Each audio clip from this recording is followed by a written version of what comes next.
Question number 4 का दूसरा भाग देखेंगे। पहला भाग में आप लोगों ने देखा इस बर्तन में भरे जा सकने वाले दूध का मूल्य ज्ञात करें कहा, और दूसरा भाग में कहा कि इस बर्तन को बनाने में प्रयुक्त चादर का मूल्य ज्ञात करिए। प्रयुक्त चादर का मूल्य, इस बर्तन को बनाने में जितना चादर लगा है, चदरा लगा है, उसका मूल्य निकालना है। ठीक है, इसका सबसे पहले देखिए ऊंचाई दिया हुआ है 16 सेंटीमीटर, यहाँ पर h बराबर 16 सेंटीमीटर हमने लिख रखा है। दूसरा जो नीचे का जो त्रिज्या है वो छोटा r से डिनोट करेंगे 8 सेंटीमीटर, और जो ऊपर की जो त्रिज्या है वो 20 सेंटीमीटर। अब चादर का हमको क्षेत्रफल निकालने के लिए हमें तिर्यक ऊंचाई की जरूरत होगा। ये वाला तिरछी ऊंचाई तिर्यक ऊंचाई का ना, तिर्यक ऊंचाई, छीनक का तिर्यक ऊंचाई कैसे निकालते हैं? L, तिर्यक ऊंचाई L बराबर रूट अंडर आपका हो जाएगा h स्क्वायर क्या प्लस बड़ा R घटाओ छोटा r का होल स्क्वायर, बड़ा R घटाओ छोटा r का होल स्क्वायर। ये हो जाएगा h की जगह में देखिए 16 है ना, 16 का स्क्वायर हो जाएगा प्लस बड़ा R यानी 20, छोटा r यानी 8, इसका स्क्वायर, और ये हो जाएगा 16 का स्क्वायर, 16 को 16 से गुना कर देंगे 256 कितना आ जाएगा? 16 से 96 के 6 हाथ में 9, 16 का 16 9 25 256 प्लस, अब इसको देखिए 20 में 8 घटाएंगे 20 में 12 आ जाएगा, 12 का फिर स्क्वायर करेंगे 12 बरिए 144, समझ रहे ना? अब इसको जोड़ेंगे, प्लस से जोड़ेंगे 4 6 10 का 0 हाथ में 1 4 5 9 और 1 10 का 0 हाथ में 1 1 और 2 3 और हाथ वाला 1 4, 400 का रूट कितना निकलता है? 20, तो 20 सेंटीमीटर आ गया इसकी तिर्यक ऊंचाई। कितना आ गया? 20 सेंटीमीटर, समझिए? अब ये बर्तन को बनाने में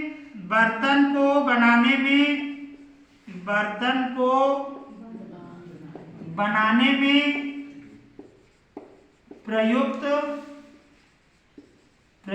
चादर का क्षेत्रफल, ठीक है ना? बर्तन को बनाने में प्रयुक्त चादर का क्षेत्रफल, तो इसका वक्र पृष्ठीय क्षेत्रफल निकालना होगा प्लस पेंदा का क्षेत्रफल ना। ऊपर तो खुला है, ऊपर से खुला बर्तन है ये, समझिए? तो ये हो जाएगा वक्र के लिए पाई इंटू बड़ा R प्लस छोटा r इंटू L प्लस पेंदा जो है उसके लिए वृत्ताकार है, वृत्ताकार का काट के डाला गया, ये हो जाएगा पाई R स्क्वायर, समझिए? अब यहाँ पर मान बैठा लेते हैं। पाई का मान 3.14, फिर हो जाएगा आपका R का मान, बड़ा R का मान लेना, देखिए बड़ा R का मान कितना है? 20 प्लस छोटा r का मान कितना है? 8 है ना, और फिर L का मान अभी कितना निकाले देख रहे हैं ना? 20, कितना? प्लस फिर पाई का मान यहाँ पर हम लोग ले लेंगे 3.14 गुना r का मान ले लेंगे, छोटा r है 8 गुना 8 दो बार बैठा देंगे, r स्क्वायर है तो ठीक है ना? चलिए अब आगे देखते हैं। यहाँ पर हम लोग क्या करेंगे? 3.14 पाई का मान को उतार दिए, फिर उसके बाद इसको जोड़ेंगे। देखिए यहाँ पर जोड़ेंगे 20 और 8 28, 20 और 8 जोड़ेंगे तो कितना होगा? 28, गुना में 28 लिखेंगे, फिर गुना आपका फिर L का मान 20 है उसको उतार देंगे, ठीक है ना? प्लस इधर आपका 3.14 गुना ये 8 और 8 को गुना कर लेते हैं, 8 8 64, ठीक है ना? 8 8 64। चलिए अब गुना करना रहेगा, एक ही बार गुना कर देता हूं मैं। यहाँ पर इसको गुना करेंगे तो ये देखिए 28 गुना 56 होगा, 28 को 2 से गुना करेंगे 56 और 0 बैठा देंगे 560 को 3.14 से गुना कर लेते हैं, 560 गुना 3.14, ठीक है? गुना कर लेते, ये हो जाएगा 4 0 0, फिर 4 6 24 का 4 हाथ में 2 और 4 बचे 20 और 2 22।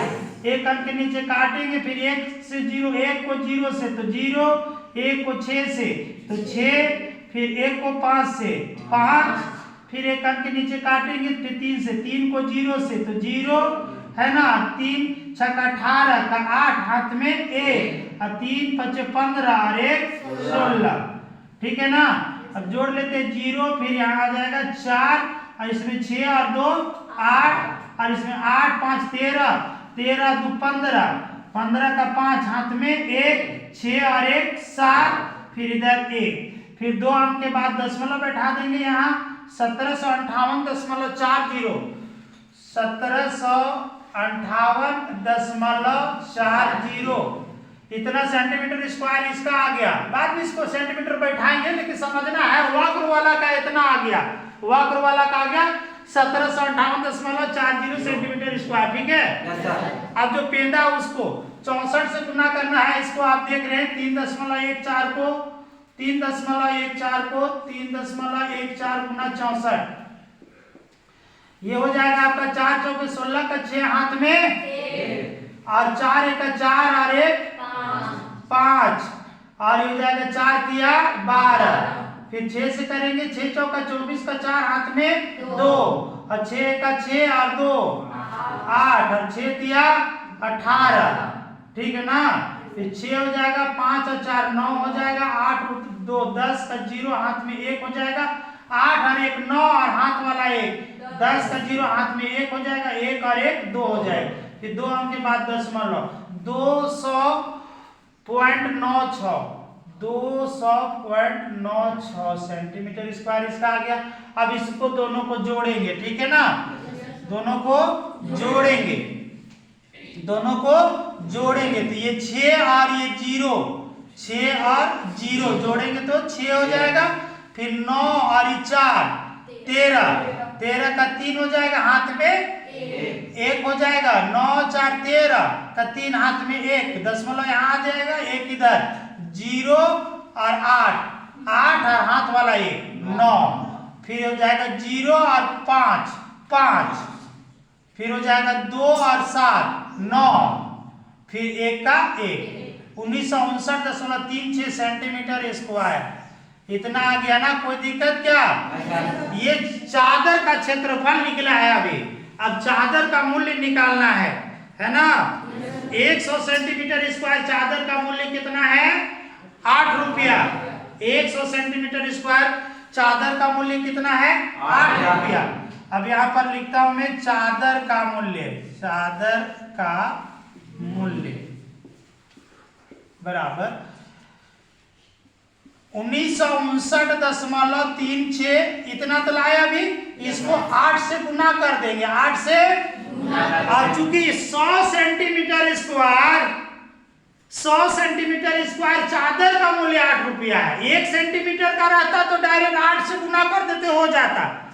1 सेंटीमीटर स्क्वायर का 8 रुपया रहता, दाम तो गुना करते हो जाता, लेकिन सवाल में है कि 100 सेंटीमीटर स्क्वायर चादर का मूल्य 8 रुपया, तो 100 से इसको भाग भी करना पड़ेगा, समझिए।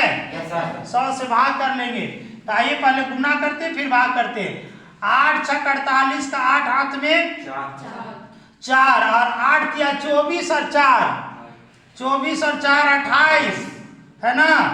28 का 8 हाथ में 2 और 8 9 72 और 2 74 का 4 हाथ में 7 और 8 बचे 40, 8 बचे 40 और 7 47 का 7 हाथ में 4, फिर हो जाएगा 8 9 72 और 4 76, 76 का 6 हाथ में 7 और हो जाएगा 8 1 8 और 7 15। ठीक है ना, कोई दिक्कत? बराबर यहाँ बराबर खींच लिया। अब 2 अंक के बाद दशमलव, ये 2 अंक के बाद दशमलव यहाँ पर बैठेगा, है ना, बैठेगा ना।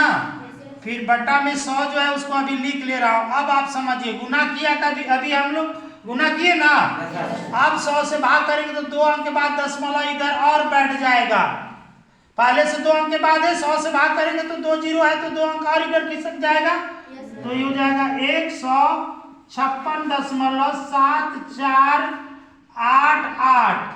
अब समझिएगा 156 तक तो ठीक है, 156 दशमलव। अब तभी बताए थे आप दशमलव के बाद 2 अंक लेना है ना? दशमलव के बाद 2 अंक लेना। तो 7 तो ले लिए, लेकिन अब 4 ही लिया गया या कुछ बदलेगा? तभी बताया ना कि 8 है, 5 से बड़ा है 8, तो 5 से बड़ा रहेगा तो 1 अंक इसको बढ़ा देना है। 5 समझ रहे हैं ना, 5 से बड़ा रहेगा तो 1 अंक, तो 4 को क्या कर देंगे 5। तो 156 रुपया 75 पैसा चादर का मूल्य है। समझ में आ गया? 156 रुपया 75 पैसा। समझ में आ गया? चलिए नोट करेंगे।